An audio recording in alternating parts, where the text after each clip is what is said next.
आप लोगों के साथ एनसीईआरटी इन टेक्स्ट क्वेश्चन नंबर 4 कॉमन मिला, सबको प्रॉब्लम थी एनसीईआरटी इन टेक्स्ट क्वेश्चन नंबर 4 में। और उसके बाद एनसीईआरटी एक्सरसाइज में सिर्फ 2 बच्चों को प्रॉब्लम थी, एक बबीता जिसका क्वेश्चन नंबर था 5 5th का 4th वाला पार्ट, एक और बच्चे को प्रॉब्लम थी एनसीईआरटी एक्सरसाइज में। और शॉर्ट आंसर टाइप क्वेश्चन में प्रॉब्लम मिली 2 ही बच्चों की प्रॉब्लम थी। क्वेश्चन नंबर फर्स्ट में लव की प्रॉब्लम है और क्वेश्चन नंबर सेकंड में दीपांशी की प्रॉब्लम है, ये कॉमन प्रॉब्लम नहीं थी। उसके बाद ऐसे क्यू सेकंड में कॉमन प्रॉब्लम 27 नंबर क्वेश्चन था और आपका 22 और 22 लव ने पूछा है, 23 राधिका ने पूछा है। इसके अलावा ऐसे क्यू फर्स्ट में यस यस लव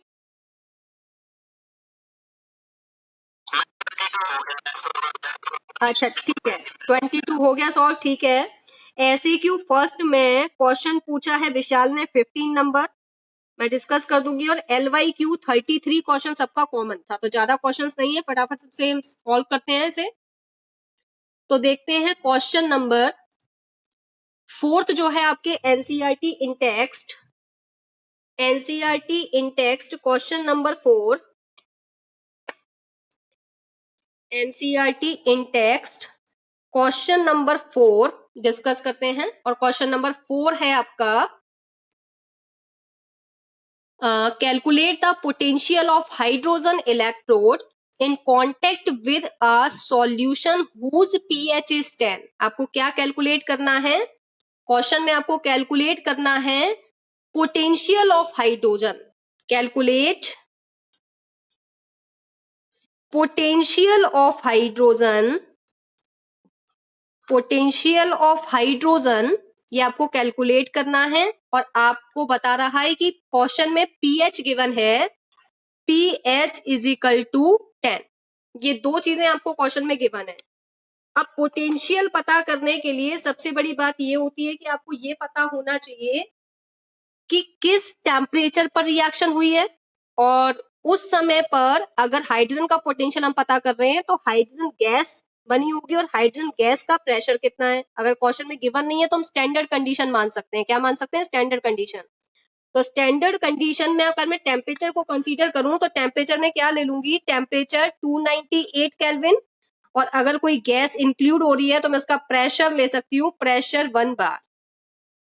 ठीक है, ये मैंने साइड में अपने आप ले लिया है क्योंकि अगर क्वेश्चन में गिवन नहीं होता है कोई टेम्परेचर या प्रेशर तो फिर हम स्टैंडर्ड मान लेते हैं, एज्यूम कर लेते हैं स्टैंडर्ड। ठीक है, अब अगर मैं आपसे नर्स्ट इक्वेशन की बात करूं तो आप सबको पता है कि नर्स्ट इक्वेशन क्या होती है, E cell is equal to E not cell.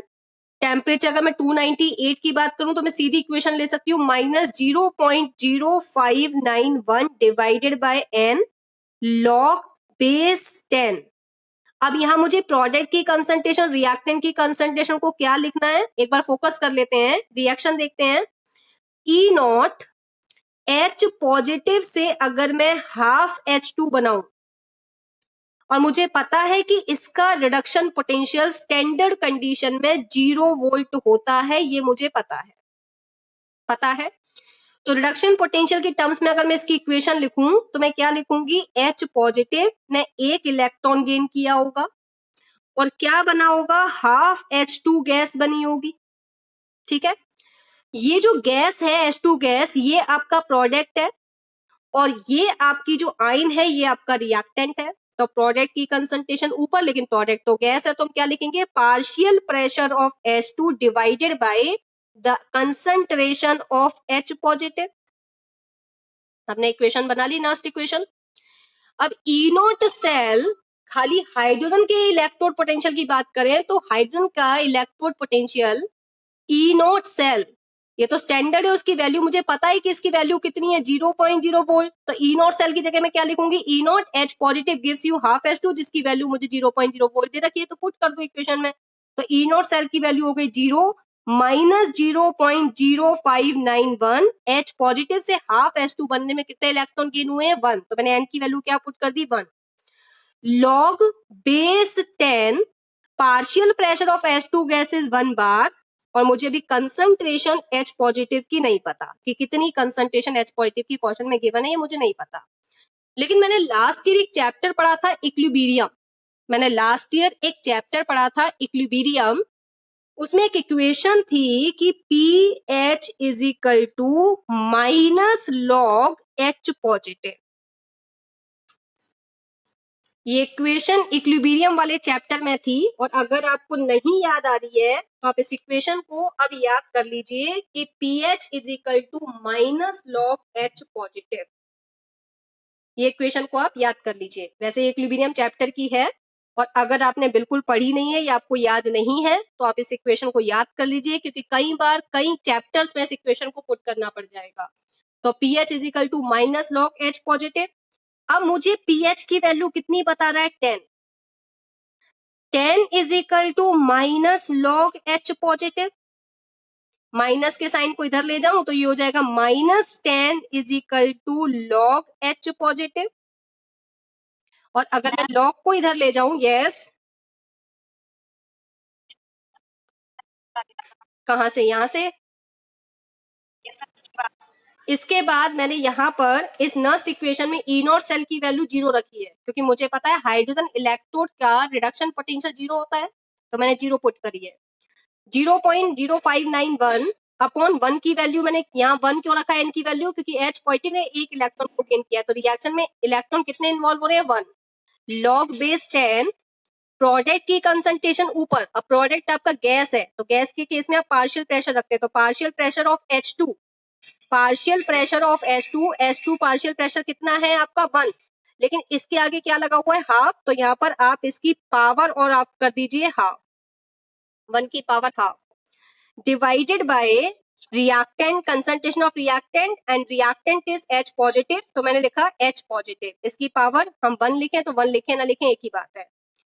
मैंने आपको बताया कि ये जो इक्वेशन है pH is equal to minus log H positive, ये इक्विलिब्रियम चैप्टर में पढ़ाई गई थी लास्ट ईयर। अगर आप लोगों को अब याद नहीं आ रही है तो बहुत बड़ी टेंशन की बात नहीं है, बस इस इक्वेशन को आप याद कर लीजिए, क्योंकि कई बार ये इक्वेशन यूज हो सकती है।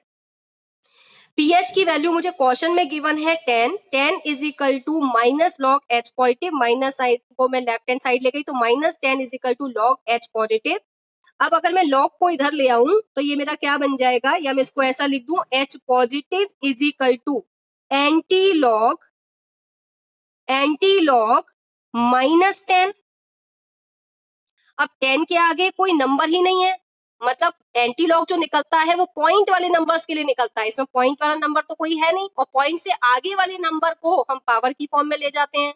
तो अगर मैं यहाँ पॉइंट मान लूं तो पॉइंट से आगे का नंबर तो 10 ही है, और इस नंबर को हम पावर की फॉर्म में ले जाएंगे तो H पॉजिटिव की जो कंसंट्रेशन आएगी वो क्या आ जाएगी, इसको हम सॉल्व करके देख सकते हैं, 10 की पावर -10। ये जो नंबर है इसको पावर में ले जाएंगे तो ये हो जाएगा 10 की पावर -10। तो H पॉजिटिव की कंसंट्रेशन को आप यहाँ पुट कर दीजिए, तो ये क्या हो जाएगा, इक्वल्स टू 0, यही लिख लेते हैं, equals to E cell is equal to 0 minus 0.0591 divided by 1 को मैं लिखूं या नहीं लिखूं एक ही बात है आपकी। और लॉग बेस 10, ये चल रहा है आपका लॉग बेस 10, 1 की पावर हाफ को हम क्या लिख सकते हैं, 1 की पावर हाफ को मैं क्या लिख सकती हूँ, 1 की पावर हाफ को मैं 1 लिखूं या कुछ और लिखूं,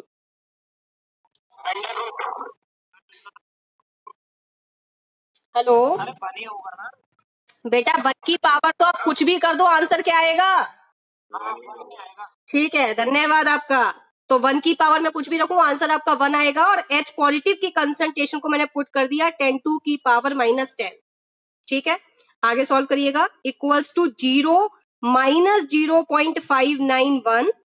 अब 10 की पावर -10 को ऊपर ले जाओ तो ये बन जाएगा 10 की पावर +10, और 10 को आगे ले जाओ 10 log 10 की पावर 10।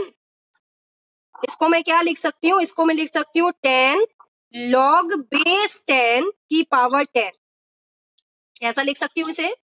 आप इस वाले पार्ट को आपने क्या किया, इसको सॉल्व करने के लिए ये वाले पार्ट को ऊपर ले गए तो ये वाला पार्ट हम लिख सकते हैं log बेस 10 की पावर +10। अब यहाँ पर मैंने log a की पावर n वाला फंक्शन लगाया तो हम इसको n log a लिख सकते हैं, तो ये हो गया 10 log बेस 10 10। अब log बेस 10 की वैल्यू हमारी 1 होती है, तो ये वाला पार्ट तो हो गया आपका सॉल्व होके 1 के इक्वल। अब अगर मैं इस नंबर में 10 का मल्टीप्लाई करूं तो ई सेल की वैल्यू अगर मैं निकालूं तो क्या आ जाएगी, 0 माइनस 0.0591 इंटू 10।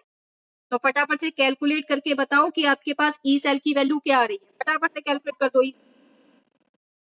माइनस का 0.591, तो आपके पास ई सेल का आंसर आ गया माइनस 0.591 वोल्ट। कितने बच्चों को क्लियर है क्वेश्चन? कितने बच्चों को क्वेश्चन क्लियर है? एनसीईआरटी टेक्स्ट क्वेश्चन नंबर 4, एक बार फटाफट से हैंड रेज कर दो अगर क्वेश्चन आपको क्लियर है।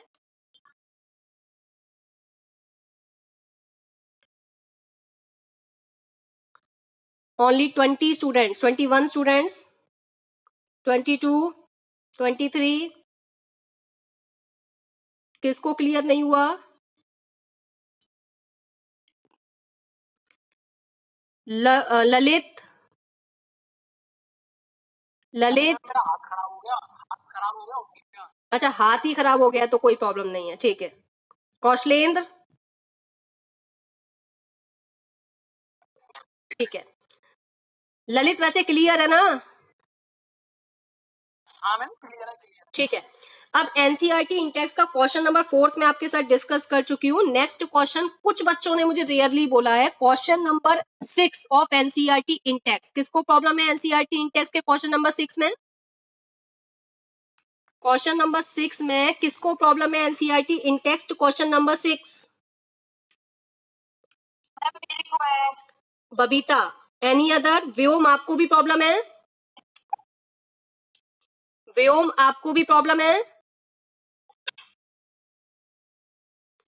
ठीक है बबीता, इस क्वेश्चन को हम सबसे लास्ट में एक बार डिस्कस कर लेंगे क्योंकि मोस्ट ऑफ द स्टूडेंट्स को इस क्वेश्चन में प्रॉब्लम नहीं है, तो इस क्वेश्चन को बिल्कुल लास्ट में मैं आपके साथ श्योरली डिस्कस कर लूंगी, ठीक है?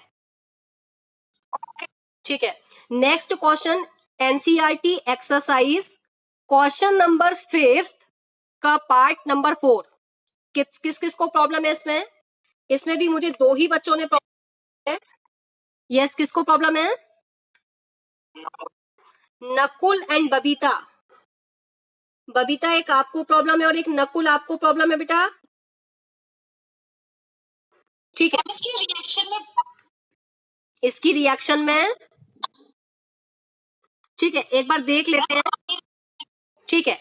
ये 2 क्वेश्चन मैं बिल्कुल लास्ट में आप लोगों के साथ डिस्कस करूंगी कि सिर्फ 2 ही बच्चों को प्रॉब्लम है। ये श्योरिटी के साथ मैं लास्ट की क्लास में मैं आपको डिस्कस कर दूंगी दोनों क्वेश्चंस, ठीक है? अभी वो कॉमन क्वेश्चन उठा लेते हैं जिसमें 90% बच्चों को ज्यादातर प्रॉब्लम है, ठीक है?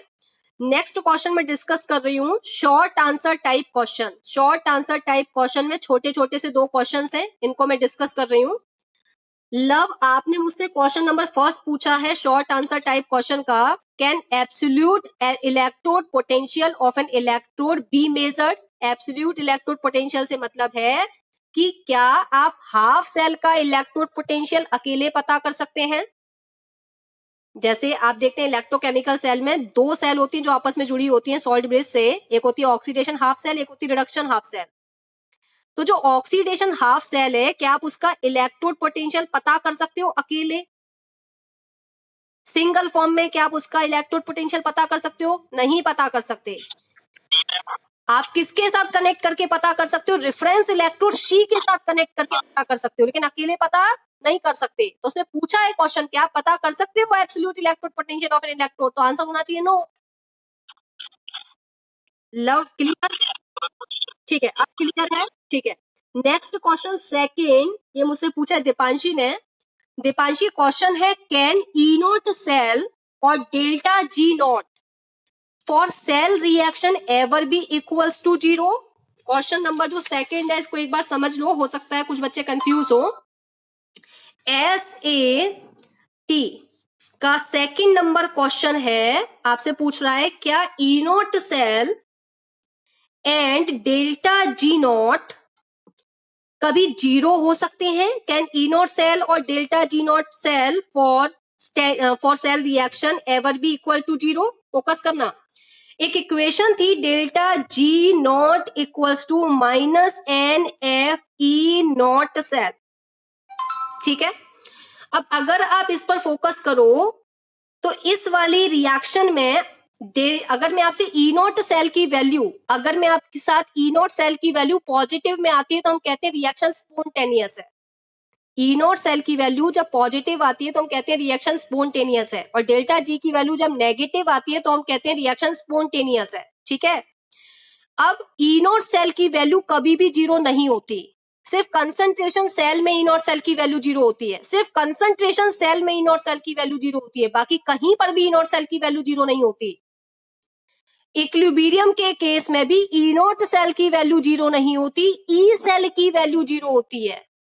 तो जब ई नॉट सेल की वैल्यू जीरो नहीं होगी तो डेल्टा जी नॉट किस पर डिपेंड है? डेल्टा जी नॉट किस पर डिपेंड है? ई नॉट सेल पर डिपेंड है, तो ये जीरो नहीं होगा तो ये भी जीरो नहीं होगा। लेकिन अगर मैं नॉन स्टैंडर्ड केस में बात करूं, delta G is equal to minus N F E cell. आपको पता है इक्विलिब्रियम के केस में ई सेल की वैल्यू जीरो हो जाती है, नॉन स्टैंडर्ड इलेक्ट्रोड पोटेंशियल है, इसकी वैल्यू जीरो हो जाती है इक्विलिब्रियम के केस में। तो जब ये जीरो हो जाएगा तो डेल्टा जी भी जीरो हो जाएगा। बट ई नॉट सेल कभी जीरो नहीं होता, सिर्फ कंसंट्रेशन सेल में जीरो होता है। तो जब ये जीरो नहीं होगा तो इस पर डिपेंड कर रहा है डेल्टा जी नॉट, तो ये भी जीरो नहीं होगा। तो आपसे उसने क्वेश्चन पूछा है, कैन ई नॉट सेल और delta G not for cell reaction ever be equal to zero? तो आंसर क्या होना चाहिए? No. Deepanshi, am I clear? तो अब अगर आपसे क्वेश्चन ये पूछे कि E cell and delta G ever be equal to zero, तो आंसर यस हो सकता है इन इक्विलिब्रियम केस, क्योंकि इक्विलिब्रियम केस में ई सेल आपका जीरो होता है तो डेल्टा जी भी जीरो हो सकता है इक्विलिब्रियम पर डेल्टा जी नॉट जीरो नहीं होगा क्योंकि ई नॉट सेल जीरो नहीं होगा। क्लियर मेरी बात? ठीक है, इसके बाद आते हैं क्वेश्चन नंबर ऐसे क्यू सेकंड पर, और ऐसे क्यू फर्स्ट पर आते हैं। और फर्स्ट में 15 नंबर क्वेश्चन विशाल आपने पूछा है मुझसे। ऐसे क्यू फर्स्ट में क्वेश्चन नंबर 15, बेटा याद करो क्वेश्चन नंबर 15 मैंने आपको जब नर्स्ट इक्वेशन के न्यूमेरिकल डिस्कस किए थे तो आई थिंक फर्स्ट और सेकंड नंबर का क्वेश्चन मैंने आपके साथ डिस्कस किया था। Zinc rod is dipped in 0.1 molarity solution of zinc sulfate. The salt is 95% dissociated. सबको याद आ रहा होगा, इस टर्म से याद आ रहा होगा 95% dissociated. विशाल, विशाल बेटा याद आ गया? हो जाएगा क्वेश्चन या बताऊं एक बार? और अगर प्रॉब्लम आए तो वीडियो देख लेना नर्स्ट इक्वेशन वाली, वो एक बार वीडियो देख लेना, तो उसमें ये क्वेश्चन मैंने एज इट इज सॉल्व किया हुआ है। ठीक है, अब आ जाइए क्वेश्चन नंबर ऐसे Q second question number 23। Radhika, Radhika question आपका 23 क्लियर हुआ या नहीं हुआ? ऐसे क्यू सेकंड का क्वेश्चन नंबर 23। अच्छा ठीक है, तो क्वेश्चन नंबर 23 को एक बार डिस्कस कर लेते हैं। Write the Nernst equation and calculate the EMF of following cell. आपको क्या पता करना है? कैलकुलेट ईएमएफ, सेल का ईएमएफ आपको कैलकुलेट करना है। आपको गिवन है, आपको इस तरीके से इक्वेशन गिवन है, रिप्रेजेंटेशन की फॉर्म में गिवन है गैल्वेनिक सेल की, Mg से Mg2 पॉजिटिव बन रहा है जिसकी कंसंट्रेशन 0.01 मोलरिटी है, और ये सॉल्ट बेस लगा हुआ है। Cu2 पॉजिटिव से कंसंट्रेशन इसकी है 0.001, 0.0001। एक बार चेक कर लेना कंसंट्रेशन यही दे रखी है क्या, मोलरिटी, और इससे बन रहा है Cu जो सॉलिड स्टेट में है। ये आपको रिप्रेजेंटेशन दे रखी है गैल्वेनिक सेल की। अच्छा, गिवन आपको क्या क्या गिवन है वैसे तो आपको पता होना चाहिए। ई नॉट Cu2 पॉजिटिव से Cu की वैल्यू तो सबको याद हो गई होगी 0.34 वोल्ट, क्वेश्चन में दे या नहीं दे सबको पता होनी चाहिए। और इसके अलावा Mg के केस में आपको रिडक्शन पोटेंशियल दे रखा है, Mg2 पॉजिटिव से Mg की वैल्यू आपको क्वेश्चन में दे रखी है -2.37 वोल्ट, -2.37 वोल्ट। ठीक है, also determine the value of standard free energy change. आपसे स्टैंडर्ड फ्री एनर्जी चेंज पूछ रहा है, डेल्टा जी नॉट और कैलकुलेट आपसे करवा रहा है। ये क्वेश्चन में उसने आपसे पूछा है। तो सबसे पहले आप क्या करेंगे, सबसे पहले आप यहां से ई नॉट सेल डायरेक्ट निकाल लीजिए, नस्ट इक्वेशन की रिक्वायरमेंट ही नहीं है। आप यहां से ई नॉट सेल की वैल्यू कैसे निकालेंगे, E not cell is equal to E naught cathode, जो मुझे रिडक्शन पोटेंशियल की फॉर्म में चाहिए, माइनस ई नॉट एनोड, ये भी मुझे रिडक्शन पोटेंशियल की फॉर्म में चाहिए, ई नॉट कैथोड। अब डिसाइड करो कैथोड कौन सा है। गैल्वेनिक सेल के रिप्रेजेंटेशन में लेफ्ट वाला पार्ट आपका एनोड होता है, राइट वाला पार्ट आपका कैथोड होता है। कैथोड है, कॉपर वाला पार्ट कैथोड है, कॉपर एक्ट कर रहा है एज ए कैथोड, और Mg वाला पार्ट एक्ट कर रहा है एज ए एनोड, और दोनों के ही रिडक्शन पोटेंशियल गिवन है। आप देखो दोनों के रिडक्शन पोटेंशियल गिवन है। वैल्यू आप देख रहे हैं, वैल्यू ज्यादा से कम हो रही है, ज्यादा से जब कम हो रही होती है तो वो रिडक्शन हो रहा होता है, और ये रिडक्शन पोटेंशियल की वैल्यू आपको गिवन है। तो कैथोड का रिडक्शन पोटेंशियल है +0.34 माइनस, और एनोड का रिडक्शन पोटेंशियल है -2.37। फटाफट से कैलकुलेट करो, ई नॉट सेल की वैल्यू क्या आ रही है, 0.34 प्लस 2.37, तो वैल्यू क्या आ रही है आपकी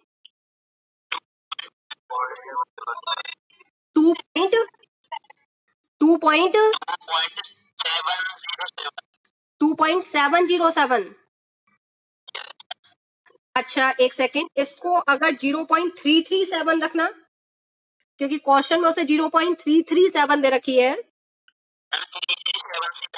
हाँ ठीक है, तो उसको 337 ले लो, क्योंकि क्वेश्चन में उसने 0.337 ले रखा है। इससे आंसर क्या आ रहा है,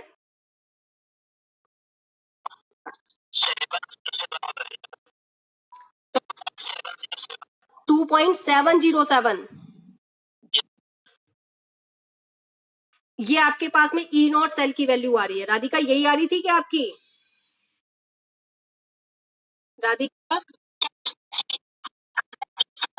अच्छा ठीक है, तो फिर delta G not is equal to -NF E not cell, -N की वैल्यू आप क्या पुट करेंगे, नंबर ऑफ इलेक्ट्रॉन्स अगर देखें, मैग्नीशियम में 2 इलेक्ट्रॉन यूज करे, Mg2 पॉजिटिव बनाया, Cu2 पॉजिटिव ने 2 इलेक्ट्रॉन गेन करे, कॉपर बनाया, तो N की वैल्यू हो गई 2। फेराडे कांस्टेंट की वैल्यू 96,500 कूलम, और ई नॉट सेल की वैल्यू आप पुट कर दीजिए 2.70। कैलकुलेट करो जरा डेल्टा जी की वैल्यू, डेल्टा जी नॉट की वैल्यू जरा कैलकुलेट करिए। 707 जरा कैलकुलेट करिए इसे, -52245। ठीक है, क्या सबका आंसर यही आ रहा है, क्या आंसर जो आपके उसमें क्वेश्चन के नीचे जो आंसर था उससे एग्जैक्टली मैच कर रहा था, क्योंकि क्वेश्चन नंबर 23 में मुझे किसी ने प्रॉब्लम नहीं बताई है। क्वेश्चन नंबर 23 में मुझे किसी ने प्रॉब्लम नहीं बताई कि आपका आंसर यही आ रहा था, या फिर एग्जैक्टली आपका जो मैंने डाटा गिवन था आंसर की फॉर्म में उससे एग्जैक्टली मैच कर रहा था। सबका यही आ रहा था, बेटा बोलो सबका यही आ रहा था क्या, या आपका बिल्कुल आंसर से मैच कर रहा था?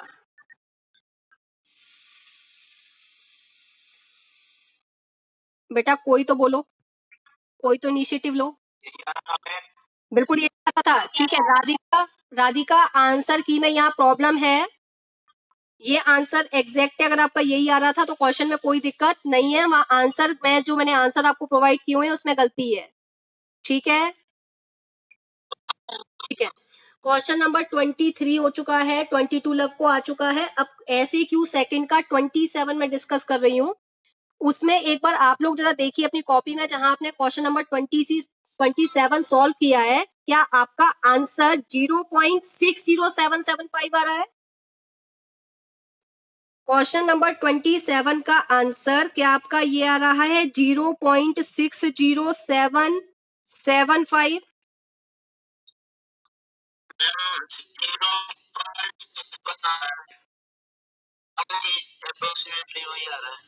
जो मैंने लिखा है ये आ रहा है आपका आंसर।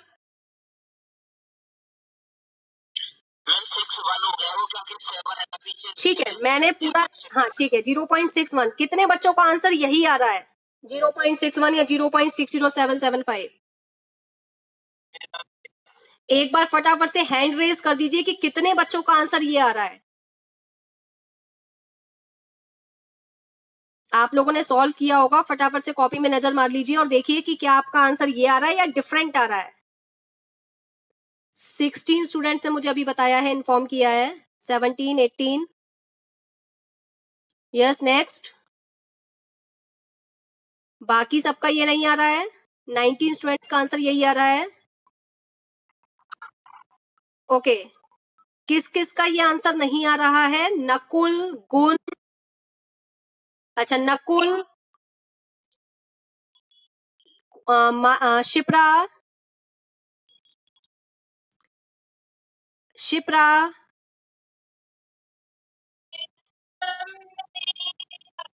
ये नहीं आ रहा है आपका आंसर। आप एक काम करिएगा शिप्रा, इस क्वेश्चन को दोबारा सॉल्व करके देखिएगा, और अगर आपका आंसर ये नहीं आता है तो आप मुझे कॉल करके मेरे से बात करोगी, या फिर व्हाट्सएप पर मैसेज छोड़ देना कि मैम मेरा आंसर नहीं आ रहा, तो मैं एक बार आपको सॉल्व करके सेंड कर दूंगी, ठीक है। एक्चुअल में जो 27 क्वेश्चन है उसका जो आंसर आपको गिवन है वो गलत है, और उसका आंसर ये आ रहा है। अगर आपका आंसर सबका ये आ रहा है तो कोई प्रॉब्लम वाली बात नहीं है। क्वेश्चन नंबर 27 आई थिंक मुझे डिस्कस करने की रिक्वायरमेंट नहीं है। सिर्फ शिप्रा एक बार आप सॉल्व करके चेक कर लीजिएगा, क्योंकि बाकी सबका आंसर यही आ रहा है। फिर मुझे बता दीजिएगा, व्हाट्सएप के थ्रू आप मैसेज कर दीजिएगा शिप्रा, ठीक है।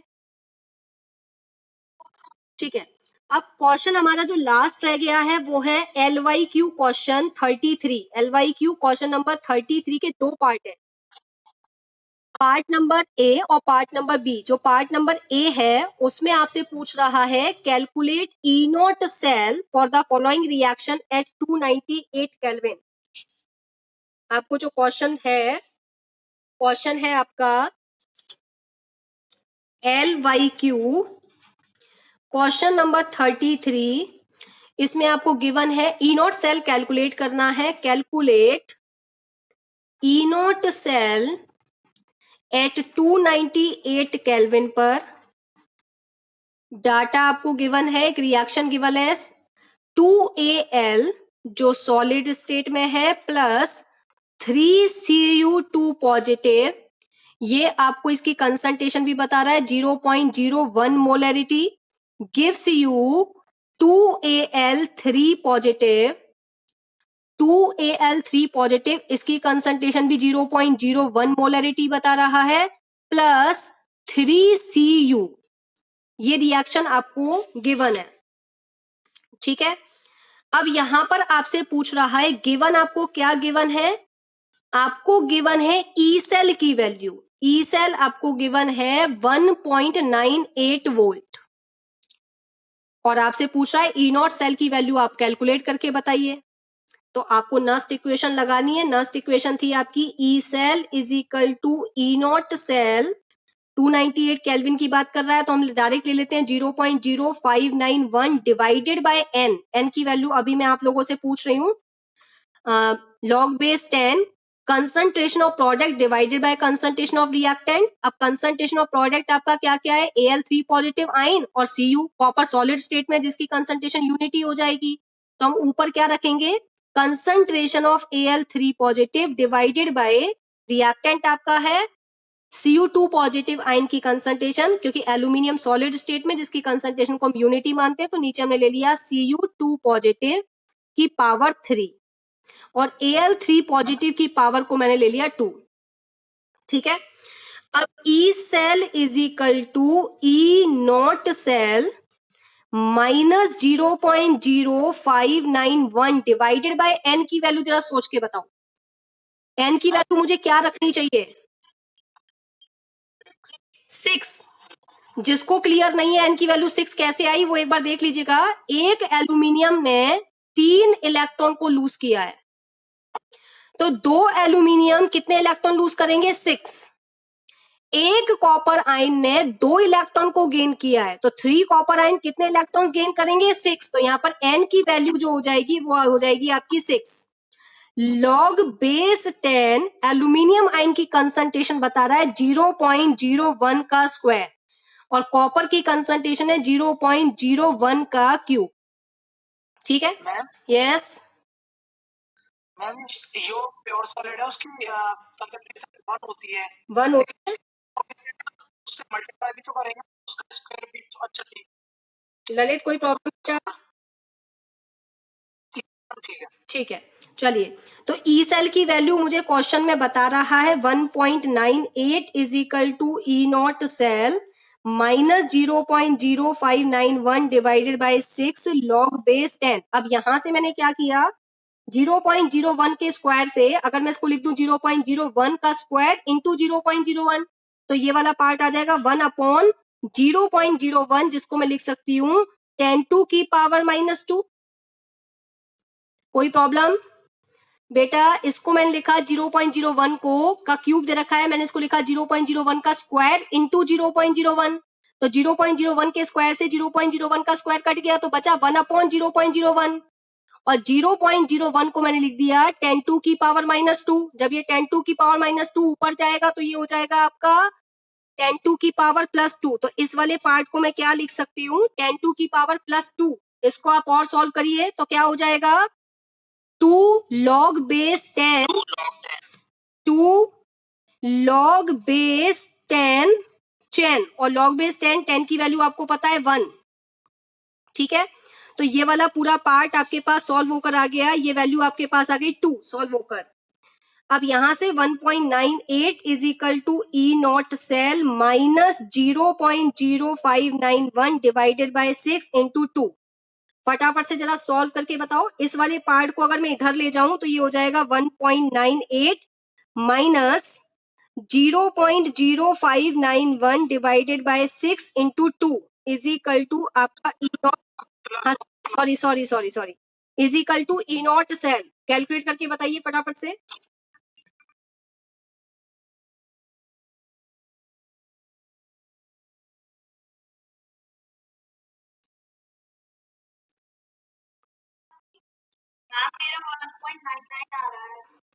ई नॉट सेल कैलकुलेट करके बताइए फटाफट से इसे। 1.99 और आंसर में क्या दे रखा है 1.97। एक बार दोबारा चेक करो, मेरा भी यही क्या आ रहा है आपका? मेरा भी 1.99 आ रहा है। अच्छा ठीक है, इस कैलकुलेशन को करके बताओ फटाफट से क्या आ रहा है।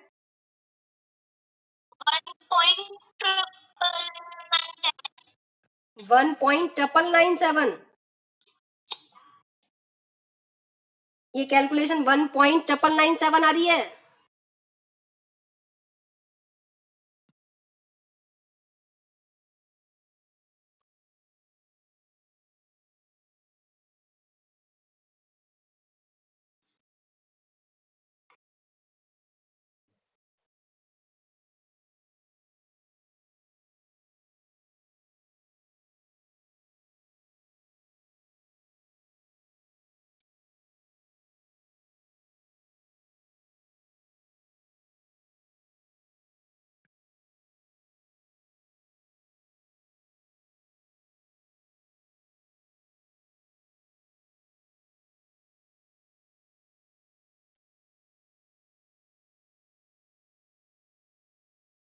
हाँ भाई, ये कैलकुलेशन सॉल्व करके देखिए कितनी आ रही है आपकी।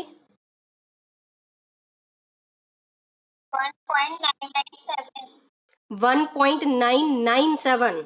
ठीक है, तो आपकी ई नॉट सेल की वैल्यू जो आ रही है वो आ रही है 1.997। अगर आंसर में ये आ रहा है तो हो सकता है जो आंसर गिवन है उसमें दिक्कत हो।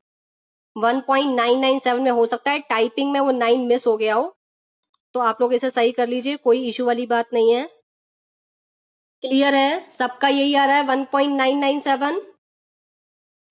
Yes ma'am. ठीक है, तो क्वेश्चन 33 के ए पार्ट की दिक्कत क्लियर हो गई होगी।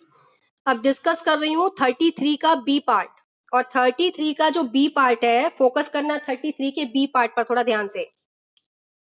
33 का जो बी पार्ट है उसमें आपसे क्या पूछ रहा है, using the E not value of A and B predict करनी है which is better for coating the surface of iron. Iron का अगर मैं आपसे रिडक्शन पोटेंशियल लिखूं तो आयरन का रिडक्शन पोटेंशियल आपको दे रखा है Fe2 पॉजिटिव से Fe की वैल्यू आपको दे रखी है -0.44 वोल्ट। आपको ई नॉट A2 पॉजिटिव से A की जो वैल्यू दे रखी है इसका रिडक्शन पोटेंशियल दे रखा है -2.37 वोल्ट, और जो B का रिडक्शन पोटेंशियल दे रखा है B2 पॉजिटिव से B, इसका रिडक्शन पोटेंशियल दे रखा है आपको -0.14 वोल्ट। आपसे कह रहा है कि आयरन के लिए A की कोटिंग की जाए आयरन के ऊपर या B की कोटिंग की जाए कोरोजन को प्रोटेक्ट करने के लिए, तो सोच समझ के आंसर देंगे। बेटा याद करो, मैंने आपको बताया था कि अगर रिडक्शन पोटेंशियल की वैल्यू पॉजिटिव में बढ़ती है, रिडक्शन पोटेंशियल की वैल्यू अगर इंक्रीज होती है तो ऑक्सीडाइजिंग पावर या ऑक्सीडाइजिंग एजेंट इंक्रीज होता है बट रिएक्टिविटी डिक्रीज होती है। ठीक है, तो इन तीनों में जरा मुझे देख के बताओ किसकी वैल्यू ज्यादा बढ़ी है, किसके रिडक्शन पोटेंशियल की वैल्यू बढ़ी है, ए और बी में कंपेयर करके बताओ।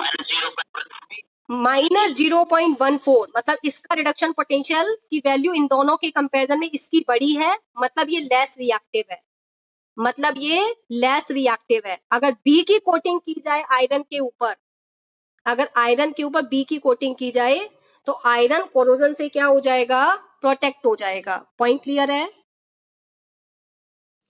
ए और बी में से कौन बेटर है? बी बेटर है। वैसे तो ए की भी कोटिंग की जा सकती है, वैसे तो ए की भी कोटिंग की जा सकती, क्या ए की कोटिंग की जा सकती है?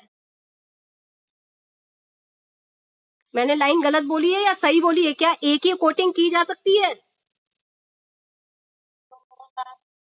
ए की कोटिंग क्यों नहीं की जा सकती? क्योंकि ए जो है वो आयरन से भी ज्यादा रिएक्टिव है। आप देखिए उसकी वैल्यू माइनस में है, और जब वैल्यू बहुत ज्यादा, रिडक्शन पोटेंशियल की वैल्यू जब कम होती है तो मेटल ज्यादा एक्टिव होती है, और जो मेटल ज्यादा एक्टिव होती है उसका ऑक्सीडेशन बहुत स्पीड से होता है। तो आप ए की कोटिंग नहीं कर सकते, आप सिर्फ किसकी कोटिंग कर सकते हैं? बी की कोटिंग कर सकते हैं आयरन की सरफेस पर। कितने बच्चों को क्वेश्चन क्लियर हो गया? 33 का बी, 33 का बी सबको क्लियर है? ठीक है, आप लोगों के डाउट्स, आई थिंक जो भी आप लोगों के डाउट्स थे वो सब मैंने आपको डिस्कस कर दिए हैं। अब एक बबीता, आपका एक क्वेश्चन रह गया है 5th का 4th, और एक आई थिंक आयुषी आपका क्वेश्चन रह गया है, नकुल और Ayushi question number 6 of NCERT in text. बाकी सबकी प्रॉब्लम वो मैंने क्लियर कर दी है। यस, अच्छा नहीं है, ठीक है। आई थिंक नकुल आपका था एनसीईआरटी इन टेक्स्ट का क्वेश्चन नंबर 6। क्वेश्चन नंबर 6 किसका था? एनसीईआरटी इन टेक्स्ट का क्वेश्चन नंबर 6। एक बबीता आपका था, एक और कोई बच्चा था जिसका एनसीईआरटी इन टेक्स्ट का क्वेश्चन नंबर 6 था, और किसका था एनसीईआरटी इन टेक्स्ट का क्वेश्चन नंबर 6? नाम बताओ, नाम बताइए किसका था? व्योम, शर्मा क्यों रहे हो? ठीक है, तो बाकी स्टूडेंट्स अगर आप चाहें तो इस क्वेश्चन को समझ सकते हो, और अगर क्लास को लीव करना चाहें तो कर दीजिए, क्योंकि 5:47 समथिंग हो रहे हैं, 5:50, और बताते बताते मुझे 6 o'clock हो जाएगा। तो कल की क्लास में हम नेक्स्ट कंसेप्ट स्टार्ट करेंगे। आज हमने इलेक्ट्रोकेमिकल सेल को पूरी तरीके से फिनिश कर दिया है।